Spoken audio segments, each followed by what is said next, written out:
यार इतने सारे बेयरक्स हैं, क्वेश्चंस को पढ़कर आंसर करने में बहुत टाइम लग जाएगा। कैसे कर पाऊंगी? अगर आपका भी यही सवाल है तो कोई बात नहीं, आपकी प्रॉब्लम अभी कुछ ही मिनट्स में दूर होने वाली है। Hey guys, I am Dimple Parekh and welcome to Learning laws.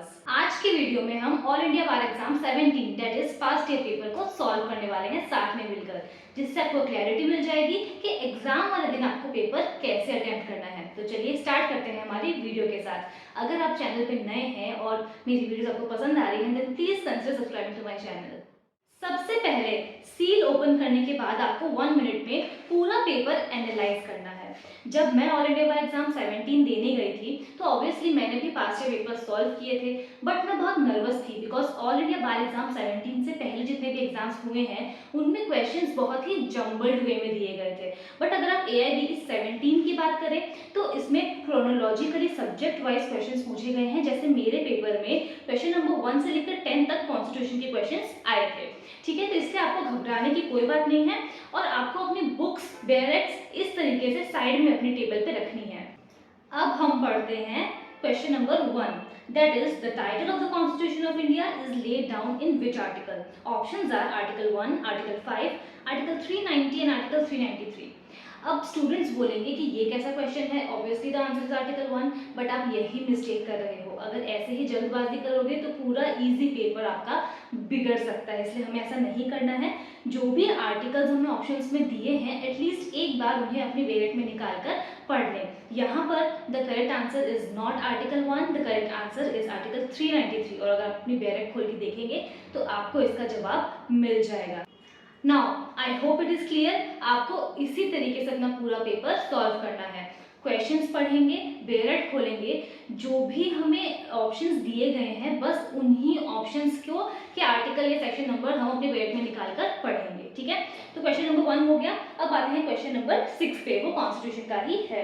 तो क्वेश्चन नंबर 6 कहता है as per article 16 no citizen shall on grounds of only of dash or any of them be ineligible for or discriminated against in respect of any employment or office under the state. अब यहाँ पर options दिए गए हैं, ये jumbled वे में है। अब बहुत से बच्चे हैं जिनको ये आंसर याद होगा, ठीक है, बट फिर भी एक बार हमें चांस नहीं लेना है। बहुत इजी क्वेश्चन है, अच्छा स्कोर कर सकते हैं। बस एक बार आर्टिकल 16 कॉन्स्टिट्यूशन में निकाल कर देख लो और उसी क्रोनोलॉजिकल वे में जो आंसर दिया है उसे मार्क कर दो, दैट इज इट। अब हमने कॉन्स्टी के 2 क्वेश्चंस देख लिए हैं, आगे बढ़ते हैं IPC CRPC देखते हैं। चलिए अब मैं आती हूँ क्वेश्चन नंबर 13 पे, which is on Indian penal code. तो क्वेश्चन नंबर 13 कहता है provisions for right of private defence is given between which sections of the Indian penal code. I know बहुत इजी क्वेश्चन है, इंडेक्स बेस्ड क्वेश्चन है। अब आपको इस question को कैसे सॉल्व करना है, बस अपनी बेयरक्स में इंडेक्स निकालें और जितने भी ऑप्शंस आपको याद है तो बहुत अच्छी बात है बिकॉज हम लोगों ने थ्रू आउट द ग्रेजुएशन बहुत बार इनको पढ़ा है। तो आपको ऐसे क्वेश्चंस जो है ना इजी को याद होने चाहिए, बट स्टिल याद नहीं है तो कोई प्रॉब्लम नहीं है। जो भी सेक्शंस हमें प्रोवाइडेड हैं, ऑप्शंस प्रोवाइडेड हैं, बस हम जाएंगे बेयरक में, इंडेक्स खोलेंगे और वहीं से आंसर देखकर मार्क कर देंगे। ठीक है, I hope it is clear. अब हम चलते हैं नेक्स्ट क्वेश्चन पे, that is question number 23। Question number 23 बात करता है about an offence for which a police officer may arrest a person without warrant is known as what. आपने अगर मेरे पहले की वीडियोस देखी हैं तो मैंने उन वीडियोस में क्लियरली कहा था कि जब भी आप ऑल इंडिया वाइज एग्जाम देने जाएंगे उससे ठीक 1 दिन पहले या 2 दिन पहले आपके पास जब भी टाइम हो, आप मेन हमारे जो एक्ट्स हैं लाइक कॉन्स्टिट्यूशन ले लो, कॉन्ट्रैक्ट एक्ट ले लो और IPC CRPC, ये सभी हमारे मेन एक्ट्स हैं। तो इन सभी एक्ट्स के इंडेक्स को हम बस एक बार देख लेंगे, हमें याद नहीं करना है, बस देखना है ताकि हमें पता हो कि कहाँ पर क्या दिया गया है। Because through out the course जो भी हम कर रहे हैं, BLLB BBLLB LLB जो भी हम कर रहे हैं, तो हम सारे सेक्शंस नहीं पढ़ते हैं, टीचर्स वही पढ़ाते हैं जो हमारे एग्जाम पॉइंट ऑफ व्यू से इंपॉर्टेंट होता है। तो कई बार हम लोग बहुत से सेक्शंस जो है वो मिस आउट कर जाते हैं, इसलिए एग्जाम से 1 दिन पहले इंडेक्स को देखना बहुत जरूरी है। और अगर आपने इंडेक्स देख लिया तो आपको पता होगा कि CRPC के सेक्शन 2 में डेफिनेशंस प्रोवाइडेड है, जहां पर सेक्शन 2C बात करता है अबाउट कॉग्निजेबल ऑफेंसेस। अगर आपको ये भी नहीं पता है तो एटलीस्ट आपको पता होगा कि डेफिनेशन में ही हमें मिल जाएंगी explanation definition of cognizable offenses, non cognizable offenses, bailable offenses. That is it. ये क्वेश्चन भी बहुत इजी था. The answer is obviously cognizable offense. अब हम देखते हैं question number 43. Question number 43 states that presumptions as to dowry debt is given under which section. इसलिए मैंने आपको बार बार कहा है कि हमें इंडेक्स देखना बहुत ज़रूरी है ताकि पता हो कौन से एक्ट की यहाँ पर बात हो रही है. तो अगर हम एविडेंस एक्ट को खोलकर देखेंगे तो हमें कैसे इस आंसर को मार्क करना है. पूरे एविडेंस एक्ट को नहीं देखना है. ऑप्शंस दिए गए हैं 113A, 113B, 114A, 114B. तो डायरेक्टली इंडेक्स पे आएंगे और इन सभी को इंडेक्स में सेक्शंस को देख लेंगे. तो क्लियरली पढ़कर हमें पता चल रहा है कि section 113B talks about presumption as to dowry death. तो हम इस क्वेश्चन को मार्क कर देंगे. अगेन मैंने अपनी एक वीडियो में बात की थी आप लोगों से regarding marking your questions in the OMR sheet. मैं एक बार और रिपीट कर देती हूँ कि जब भी आप अपने क्वेश्चंस मार्क करोगे तो एंड के लिए मत छोड़ना कि पहले मैं पूरा पेपर सॉल्व कर लेता हूँ उसके बाद एंड में OMR शीट मैं अपनी फिल कर दूंगा. ऐसा बिल्कुल मत करना. सेक्शन वाइज करते जाना. ठीक है. सपोज मेरे क्वेश्चन पेपर में क्वेश्चन नंबर 1 से लेकर 10 तक कॉन्स्टी था तो पहले मैंने कॉन्स्टी के सारे क्वेश्चंस देखे और मार्क कर लिए अपने क्वेश्चन पेपर पे. कुछ ज़्यादा मत लिखना नहीं तो फिर आपका पेपर कैंसिल भी हो सकता है. एक पेंसिल लेकर जाना और छोटे छोटे से डॉट्स आप बना देना अपने आंसर के आगे ताकि आपको पता रहे कौन से क्वेश्चन का क्या आंसर है. तो बस आपको इतना ही करना है. इससे क्या होगा कि आपका टाइम बचेगा. 10-10 क्वेश्चन के स्लॉट्स बनाते जाओ और उन्हें OMR शीट पे मार्क करते जाओ. एंड के लिए मत छोड़ना नहीं तो गड़बड़ हो जाती है. कई बार हम पेपर कंप्लीट करके भी कंप्लीट नहीं कर पाते हैं. चलिए अब आगे बढ़ते हैं और क्वेश्चन नंबर 48 देखते हैं. Question number 48 talks about which of the following sections deal with arbitration agreement in arbitration and conciliation act 1996. तो हमें क्या करना है. Simply arbitration and conciliation act लेंगे और इंडेक्स खोल लेंगे. अब हमारे पास ऑप्शंस क्या दिए गए हैं सेक्शन 6, 7, 8, 9. तो बस हम इन चारों को ऑप्शंस को देखेंगे और क्लियरली सिंपली लिखा हुआ है इंडेक्स में कि section 7 talks about arbitration agreement. बस दैट इज इट. आपको कर देनी है ब्रैकेट क्लोज एंड इस आंसर को मार्क कर देना है अपने पेपर पे और फिर बाद में OMR शीट पे इसे मार्क कर दें. ठीक है. I hope it is clear. अब हम देखते हैं क्वेश्चन नंबर 56. क्वेश्चन नंबर 56 बात कर रहा है अबाउट हिंदू मैरिज एक्ट. तो चलिए हिंदू मैरिज एक्ट उठाइए. अब यहाँ क्या पूछ रहा है question. Which one of the following is not a ground of divorce. अगर इंडेक्स खोल के देखोगे तो इंडेक्स हमें बताता है कि section 13 of Hindu marriage act talks about divorce. तो फिर अब निकाल लो आगे अपने सेक्शन को. सेक्शन नंबर 13 अगर हम देखें तो ये हमें ग्राउंड्स बताता है बहुत सारे कि कौन से ग्राउंड्स पे डिवोर्स ग्रांट किए जाते हैं. तो ऑटोमेटिकली अगर आप इन सारे ग्राउंड्स को पढ़ लोगे बहुत आगे तक पढ़ने की जरूरत नहीं है. बस मेन सामने से पढ़ लेना तो आपको पता चल जाएगा कि अच्छा इन ग्राउंड्स पे अगर डिवोर्स मिलता है तो किस ग्राउंड पे डिवोर्स नहीं मिलेगा. इस केस में जो मैं क्वेश्चन आपके साथ अभी डिस्कस कर रही हूँ the answer is living separately for less than 3 months because बाकी जो तीनों ऑप्शंस है वो एज अ ग्राउंड प्रोवाइडेड है अंडर सेक्शन 13. चलिए नाउ आई बिलीव आपको एक आइडिया मिल गया होगा कि आपको पेपर कैसे सॉल्व करना है. अगर आप चाहते हैं कि एग्जाम देने से पहले कुछ क्लैरिटी आए तो मैं आपसे फिर से कहूँगी कि बस एग्जाम से एक दिन पहले पास्ट ईयर पेपर सॉल्व कर लेना. ठीक उसी तरह से जिस तरीके से मैंने अभी आपको बताया है. सबसे पहले क्वेश्चन ढंग से पढ़ेंगे, जल्दबाजी नहीं करेंगे. उसके बाद सारे ऑप्शंस पढ़ेंगे. ऑप्शंस में अगर हमें सपोज इंडेक्स बेस्ड क्वेश्चंस दिए गए हैं कि सेक्शंस बताए गए हैं सेक्शन 1, सेक्शन 2, सेक्शन 3, सेक्शन 4 तो हमें पूरी बेयर एक्ट को नहीं पढ़ना है. सिर्फ और सिर्फ इंडेक्स निकालेंगे और उसमें सेक्शन 1, 2, 3, 4 को देखेंगे और आंसर को मार्क कर देंगे.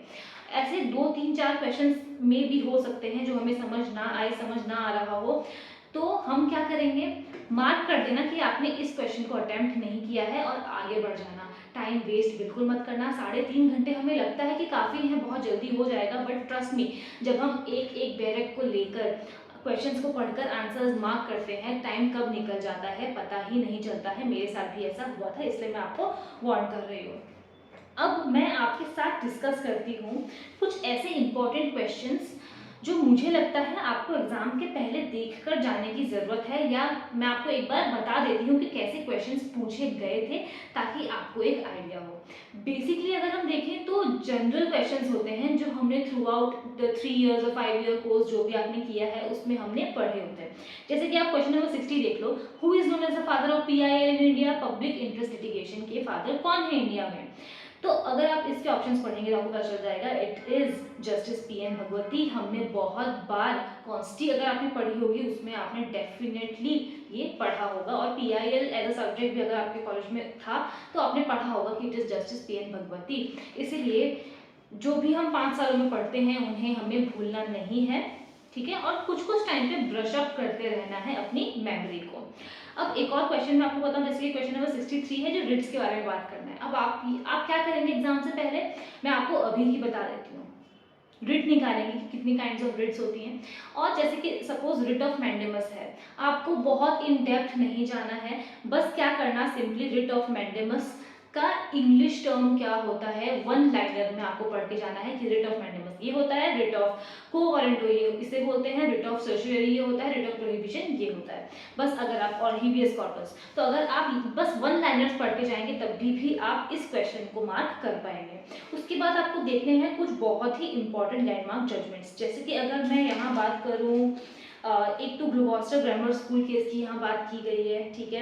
उसके बाद Ashby versus white, ridden versus Fletcher, मतलब यानी कि क्या हुआ कि लॉ ऑफ टॉर्ट्स के जो इम्पोर्टेंट लैंडमार्क जजमेंट्स हैं वो आपको याद होने चाहिए, और लॉ ऑफ कॉन्ट्रैक्ट के भी मैंने बहुत सारे वीडियोस इन पे डालकर रखे हैं, शॉर्ट्स भी हैं और लॉन्ग फॉर्मेट में भी है। इंडियन कॉन्ट्रैक्ट एक्ट के तो मैंने ऑलमोस्ट सारे, बिकॉज अगर आप देखोगे यहाँ इंडियन कॉन्ट्रैक्ट एक्ट का भी मोहरी बीवी वर्सेस धर्मोदास घोष ये क्वेश्चन भी आया था माइनर के कॉन्ट्रैक्ट से रिलेटेड। तो अगर आपको वीडियो देखनी है तो मैंने शायद इंडियन कॉन्ट्रैक्ट एक्ट की प्लेलिस्ट बनाकर रखी है जिसमें मैंने इंपॉर्टेंट केस लॉज डिस्कस किए हैं इन शॉर्ट, तो आप जाकर उन्हें देख सकते हैं।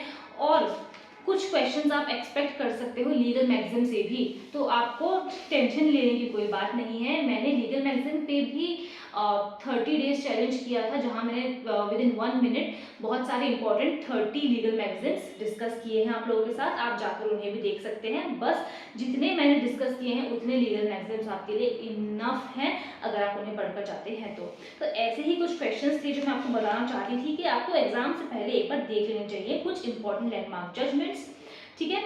अब देखिए, अब मैं आपके साथ एक और क्वेश्चन देखते देखते मुझे लगता है कि मुझे डिस्कस करना चाहिए, that is question number 73। Question number 73 कह रहा है, which one of the following fundamental duties relates to environmental protection. अब यहाँ पर एनवायरमेंट लॉ की बैरक खोलकर मत बैठना, क्वेश्चन को ढंग से पढ़ना। क्वेश्चन सबसे पहले हमें पूछ रहा है which of the following fundamental duties. Fundamental duties की बात किसमें होती है, कॉन्स्टिट्यूशन में होती है। अगर आपको इससे भी समझ में ना आए, होता है एग्जाम में हम नर्वस हो जाते हैं, तो कोई प्रॉब्लम नहीं है। अगर आप ऑप्शंस देखेंगे तो ऑप्शंस में हमें दिया है article 51A B, article 51A J, article 51A G. Articles हम ऑब्वियस सी बात है किसी और एक्ट में तो बोलते नहीं है, बाकी सब में तो सेक्शंस होते हैं, बट हमारे इंडियन कॉन्स्टिट्यूशन में क्या होता है, हम आर्टिकल्स बोलते हैं, है ना। तो बस इसी को देखकर आप समझ जाएंगे कि यहाँ बात हो रही है कॉन्स्टिट्यूशन ऑफ इंडिया की, ना कि एनवायरमेंट प्रोटेक्शन एक्ट की। बस I believe that is it guys. और अगर मुझे लगता है कि मुझे और भी कोई इन्फॉर्मेशन आपको प्रोवाइड करनी है तो वाया शॉर्ट्स या फिर लॉन्ग वीडियो में आपको देते रहूंगी। आई एम थिंकिंग कि एक बार मैं आपके साथ ओएमआर शीट भी फिल करके आपको दिखा दूं, ताकि आप एग्जाम से पहले कोई गड़बड़, एग्जाम में आप कोई गड़बड़ ना कर पाओ। And that is it guys, that is it. So that is it guys. Again मैं आप लोगों को थैंक यू बोलना चाहूंगी ऑल इंडिया वार एग्जाम सीरीज को इतना प्यार देने के लिए, इतना सपोर्ट करने के लिए, थैंक यू सो मच। आपको अगर कोई भी डाउट हो तो आप मुझे कमेंट सेक्शन में कमेंट करके पूछ सकते हैं, I will definitely answer to it. तो चलिए मिलते हैं अगली वीडियो में, जहां में भी हम कोई और टॉपिक पे बात करेंगे about all India war exam. तब तक के लिए हैप्पी रीडिंग्स।